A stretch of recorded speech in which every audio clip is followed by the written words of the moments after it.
We're breaking down another 17 dance practice, and this time it's to Fear. I like the approach with this one because they are really patient with the musicality in this dance in general. So even though there's a lot of beats happening and just a lot of sounds happening in the song, they don't take the approach of trying to hit everything all the time, but they take approach of being patient with the music and choosing when to actually hit these beats. So I'm going to show you guys what I mean, and let's go and break it down.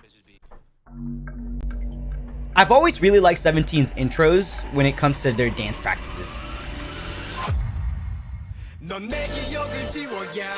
Love that formation already.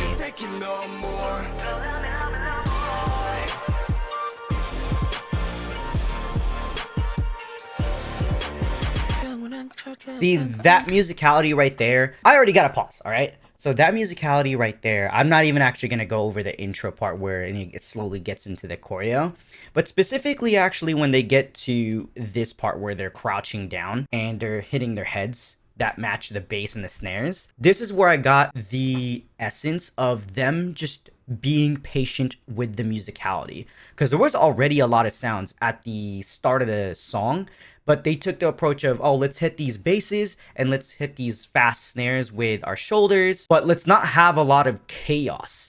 It's very controlled, but also very, like, the energy is very minimal. And that's why I point that part out where they're being patient with the music.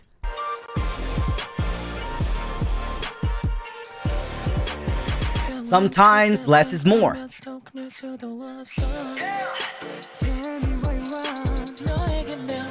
Again, being more patient, very flowy. You can tell right now they're not trying to hit a lot of combos.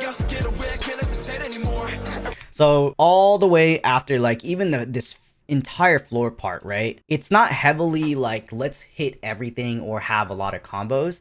It's just kind of like helping us build up to the chorus or the main part of the song, which is what I like, because they're not trying to give everything to us all at once. It's a nice balance. Again, just being patient with the music, not combo heavy here. And here it kind of starts to build up, right? You can see that they're starting to have more combos when Vernon comes in the center. We got the woozy solo. But I actually don't want to point out the woozy solo. I actually want to point out the rest of the members in the back. This is such a cool concept with staging, where you have someone that kind of starts off alone, right? In this case, Woozy is going to be starting off alone, just doing his solo, and then the rest of the members will catch up to the choreo that he's doing somewhere else on stage. And I really like staging like that, just because it gives us more of a dynamic with how they play around with formations, and it adds another level of creativity. And you can play around with this a lot too, as like a bigger dance group. You could play around with this a lot. Here's some controlled chaos. Ooh, sorry, I gotta point that out for you guys. That, like, the finger part to hit all those, I want to say snares. I don't know the actual, like, I always just say snares. Oh my god, I just want to point that out for you guys. And this is where the entire combo comes in, and they're very, very strong and controlled with it.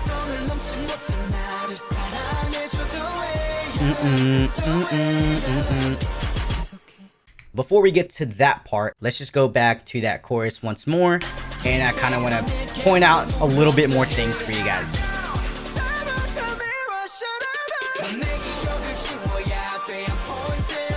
So here, I think it's just like nice pictures, right? When they're all releasing at the same time like this, they all go at the same constant rate of speed. This helps bigger groups look more synchronized and more clean, because you don't want someone else going faster or slower than the other one. You want to go at the same rate as everybody else. And I like this texture change right here, where they use the hips. Right here, that was a good texture change. Oh, I know. My bad, guys, but y'all got to see this part. Everyone raises, like, you'll see. I'll point it out. That picture right here, all right? He's center, right? And he puts his face away, but the rest of the members will do this, like, picture where they have their, I want to say, yeah, one of their arms will go diagonal up to create that picture. But I like this effect right here because he's center, right? But he doesn't do the raising of the arm. It's just a nice picture to look at because it's like, oh, that was a nice simple effect.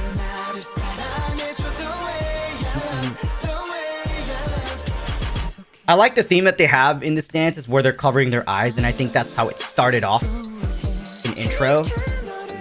And this is another example of them being a little bit more patient with the music.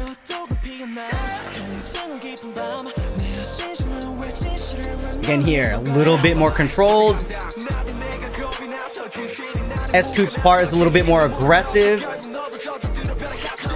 So if we go back, right? We go back all the way up until we get to reach these four where they're covering their eyes, right? This entire section is not necessarily like choreo heavy. A lot of it is actually just showing us how patient they can be with the music and how you don't have to always be going crazy with choreo to make something, to tell a story or to have something visually appealing. A lot of it can be just staging, formation changes. See how they're not hitting everything right now? Little grooves in the back. Again, they're not going too crazy, and then it's gonna go a little bit more aggressive when S-Coops comes in, right?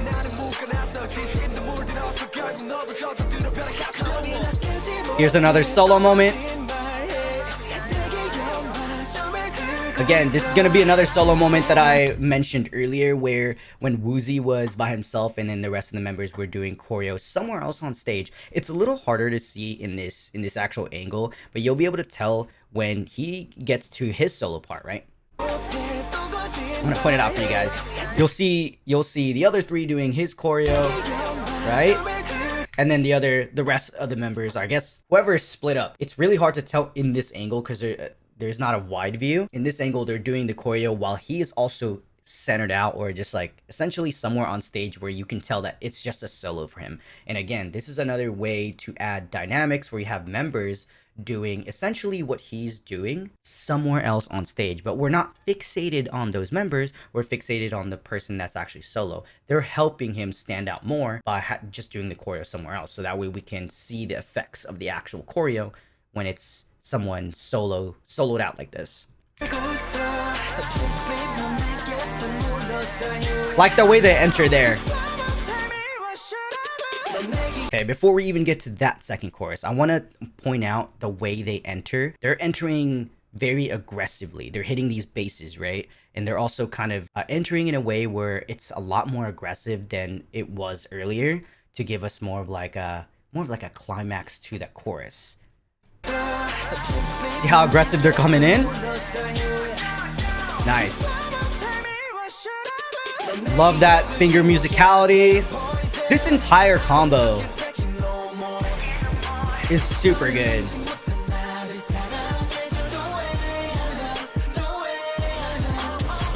Okay. I gotta point this out, and this is like one of those few effects that I don't think no one really does a lot because it's just hard to pull off in general. Just dance groups, K-pop groups in general, it's hard. So you'll have him like just walking, right?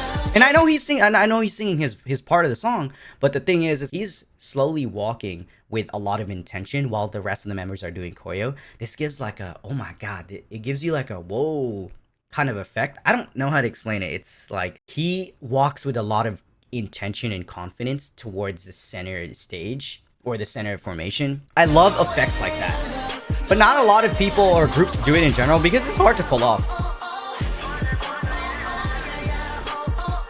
I'm gonna go over that part too, that little slower part. Probably this entire section in a bit.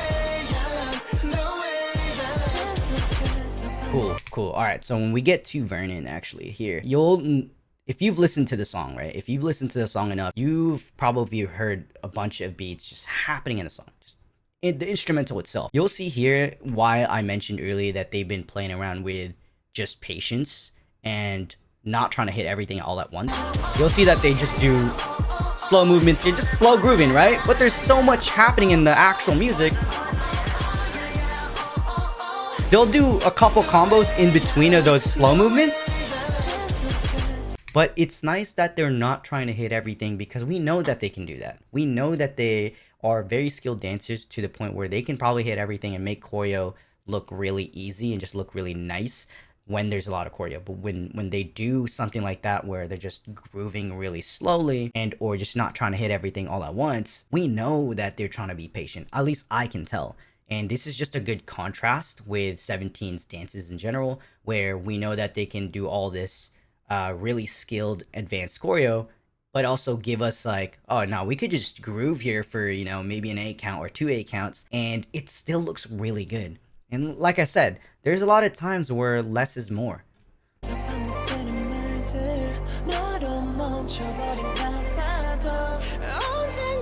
I'm gonna point something out that I feel like I didn't even notice until now, okay? Okay, before we go to the kill off, I just want to point this part out really quickly. It's just this nice little effect, okay? You see how he turns his wrists? Like, he does this while everyone's heads kind of follow. Maybe not follow, but they have to turn their heads in a way where it emphasizes that he turns his wrist. I think it's probably a lot easier to see when there's a wide view angle. I just noticed this, and I've watched this dance practice multiple times to try to figure out some stuff for you guys, but I just noticed this on this recording. I'm gonna go back and just point it out real quick. Right here. Click. Yeah, it's a little easier to see because Woozy is wearing a hat there. Ooh. Here we go. Kill off.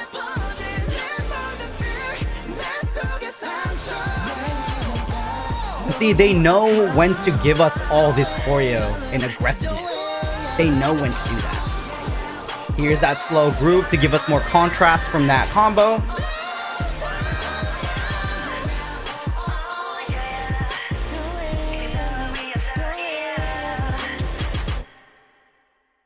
Perfect. All right. So I'm actually going to go back to Woozy's part all the way until the ending, and I'm just going to point some things out for you guys. Let's go all the way back here. Here we go.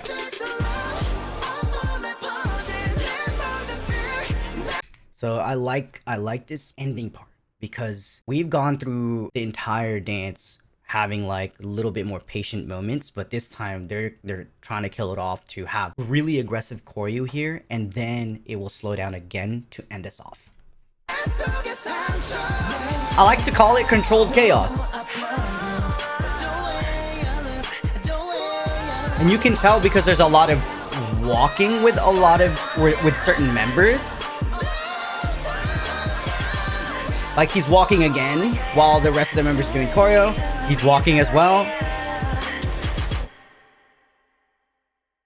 Every time I watch a dance practice or break down a dance practice from 17, I'm always impressed because every time it's something different. Their formations, the staging, the theme of the dance that they're trying to do, it's always different. It's not always the same that they try to give us something like, oh, here's 5 dance practices. They're all gonna look the same. No, every time I watch a dance practice from them, it's always something different. They execute it pretty well, some better, some not. It just really depends on your preference. But in my opinion, I love the creativity of what 17 can really do and give us like a storytelling perspective sometimes, right? So it's really nice to see a group that takes this very seriously. And I'm not saying any other groups don't. I just like that whenever they do dance practices or whenever I watch one, there happens to be like some underlying theme, or they try to do something that wasn't in the previous dance practice before or after, or sorry, previous. But that's what I really come to appreciate about 17 is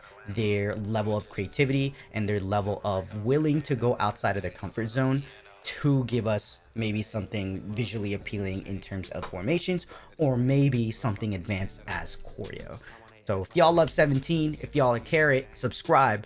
I will be breaking down more dance practices really soon. Peace.